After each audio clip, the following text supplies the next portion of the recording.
narito po kami sa rooftop ng Star Cruise na kung saan ay malapit na po kami patungo sa Taiwan uli, sa port ng Keelung.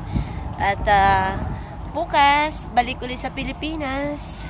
So, dito po, ito po yung Oceanic Restaurant. Dito sa pinakamataas po sa tuktok ng Star Cruise. Ayan. Oh, medyo magandang panahon at hindi po maalon kagabi. Katulad ng mga ilang araw ay talagang napakaalon. At napakasaya ng aming paglalakbay na ito at hindi makakalimutan ng inyong lingkod. Dahil first time din po ito ng Happy Morning program na na-feature po natin ng ibang bansa, lalo na po ang Japan at ang Taiwan. At first time po natin ng Star Cruise. So ganito po ang kalagayan dito sa taas. Okay?